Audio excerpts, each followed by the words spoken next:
This is New Canaan, Connecticut, an affluent town known for beautiful neighborhoods and picturesque landscapes. It has great schools, a charming downtown. It's a seemingly very safe place to live. But in 2019, everything was turned upside down here. The sudden disappearance and subsequent murder of Jennifer Dulos sent shockwaves through this community and captivated the nation. What happened to her? Where is she? A chilling mystery that would unfold over the coming months and reveal a web of deceit, betrayal, and domestic violence. This is the tragic story of Jennifer Dulos.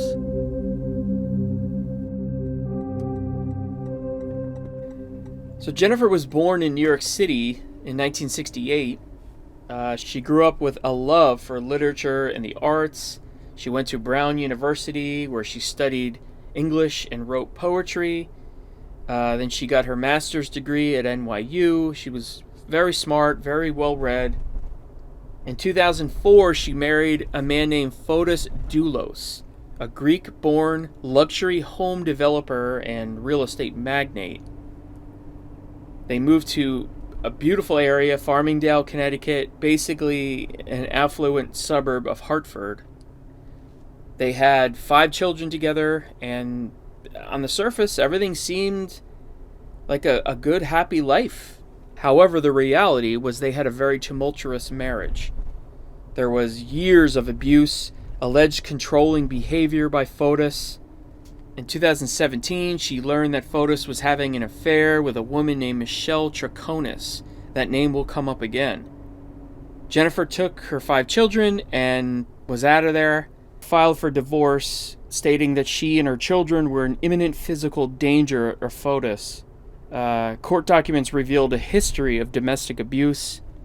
It was a long, drawn-out divorce procedure. I'm not even sure that it was even completed. She moved about an hour and a half south of Hartford, here in New Canaan. She lived in this white house at the end with her 5 kids. And sadly, police believe it was in this house that she was killed. Now, she had enrolled her kids in a school not far away, and that was actually the last time that she was ever seen. May 24th, 2019. She was seen at 7:58 dropping her children off in her 2017 black Chevy Suburban. That too will come up again. 8:05 a.m. she was seen on multiple security cameras returning to her home on Wells Lane. And that is where this story takes a major turn. So the children's nanny arrived at the house about 3 hours later, around 11 a.m. Jennifer and the Chevy Suburban were both gone, but she did have an appointment in New York City that day. However, she never showed up for that appointment. Friends and family were unable to reach her throughout the day, and later that evening, they reported her missing. Now, when police arrived at the house, they found blood spatter in the garage and in the kitchen. The police reported that there had been an obvious, serious physical assault, and there was obvious evidence of an attempt to clean up the crime scene. Around that same time, her Chevy Suburban was found alongside the road next to Waveney Park, about 3 miles away or so. Now, there's a lot to this story, so I'm going to save you some time. Her estranged husband, Fotis Dulos, became a person of interest. At the time, they were going through a very nasty divorce/custody battle.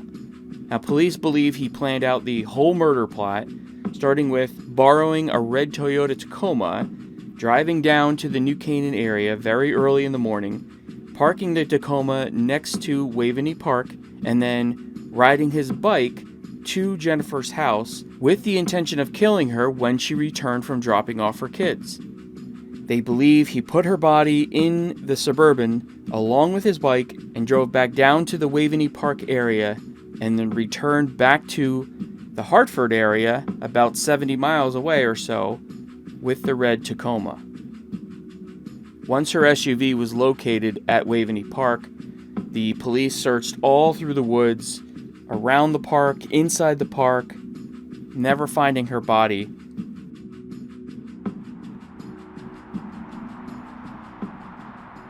So this is Lapham Road that runs along beautiful Wavenley Park. It was around 8 o'clock that evening where they found her SUV here. The police found it basically stashed here along the side of the road. This is a common area for people to leave their cars because it's such a beautiful area. There's trails through the woods here. The Wavenley Park is right here. So it probably went kind of unnoticed. The tailgate was backed up against this tree. The Suburban was not running. Keys were not in the ignition. The gear lever was actually stuck in reverse. You could see the cleanup of the blood-like substance all over the passenger side under a flashlight. This is the tree right here. You can see in the background of that news documentary. This is the double tree. And her car was left, her SUV was left resting. The back bumper was resting on this tree.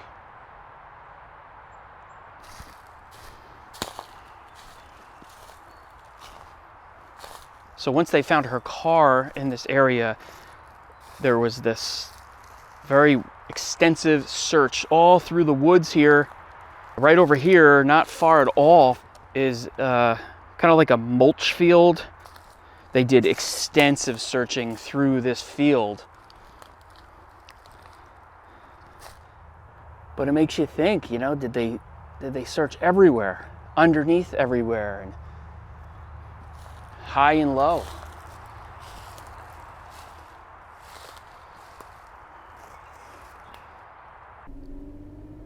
The very next day, May 25th, Fotis agreed to come into the New Canaan police station, in which he brought his attorney along with him.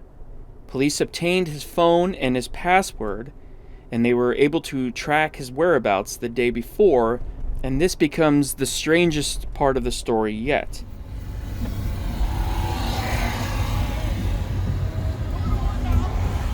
So this is Albany Ave in Hartford.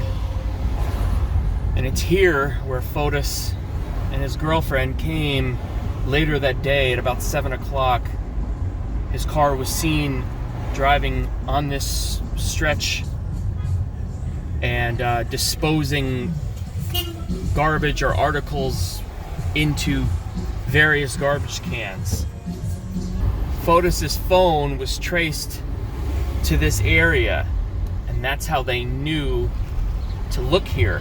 And once they reviewed various security cameras around the area, they saw that Fotis had been discarding things into different garbage cans along this road, along Albany Avenue. And when the investigators went to see what was in there, they found bloody rags and sponges, and they had Jennifer's blood on them. So police believe that he was trying to spread out the evidence. They also believe that Michelle was with him. Whether she knew what he was doing at that time remains unknown. When police checked those cans, they found bloody rags, torn up undergarments, old zip ties, and, big surprise, Jennifer's DNA on them. You can see a person believed to be Michelle bending down and doing something on the ground while Fotis throws things out in the garbage. And in my opinion, it's hard to believe she had no idea what he was doing, what was going on. He made many stops to throw this stuff out along the road. June 1st, 8 days later, Fotis and Michelle were arrested for tampering with evidence. Not murder at this point. They couldn't place him in New Canaan that morning because his phone was pinging in Hartford the whole time. And Michelle told police that he was with her the entire morning, an alibi that he absolutely needed. They were both released, but upon further questioning, Michelle eventually admitted to lying about Fotis being with her that morning and that he purposely left his phone behind. This is another one of the many homes that Fotis owned, a beautiful $1.7 million mansion. His phone pinged twice at this location on the day of Jennifer's disappearance. They believe he transferred her body into the red Tacoma and then drove back up to the Hartford, Farmington area, where he then met Michelle for lunch, and then according to her, they then spent the day at this home, quote-unquote, cleaning. Now, at some point much later on, there was a lot of police activity here. They were using ground-penetrating radar, police dogs. There were backhoes here. There were areas in the property that were being dug up. But unfortunately, they were unsuccessful in their search for Jennifer. January 2020, state police arrested Fotis again, charged with capital murder and murdering and kidnapping. Michelle was arrested as well, charged with conspiracy to commit murder, as well as an attorney and friend of Fotis, Kent Mawhinney. He was also charged with conspiracy to commit murder. According to police, he gave conflicting statements about his contact with Fotis on the day that Jennifer disappeared. A few days later, Fotis' bond was set at $6 million, and he was released under house arrest and was fitted with a GPS monitoring device.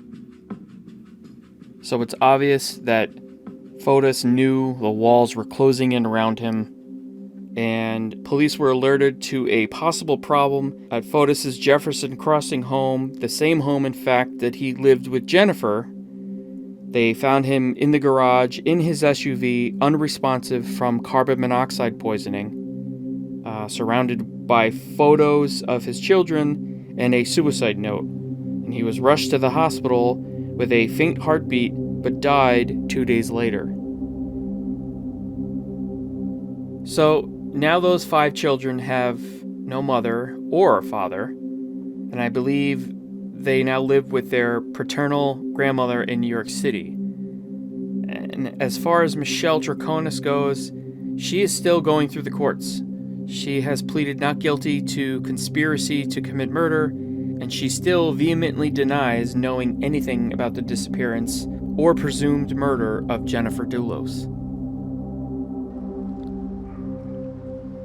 So back at Waveney Park here, the park where Fotis ditched Jennifer's car, there's this whole memorial here,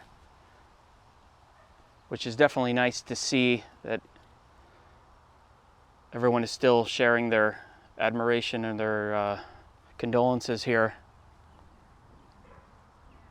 So as of the date of this video, Jennifer's body has never been found, which is pretty horrible. And as you know, Fotis is long gone. So some would say he got what he deserved. Others say he got off pretty easy. But the search obviously continues for her body. One good thing that did come out of this is Jennifer's Law, which is right here on this sign, basically adding coercive control to domestic violence cases. If by any chance you have any information that you think could help the police, contact the New Canaan police here. Rest in peace wherever you are, Jennifer Dulos. Crazy story. I'm getting back on the road. I'll see you in the next video.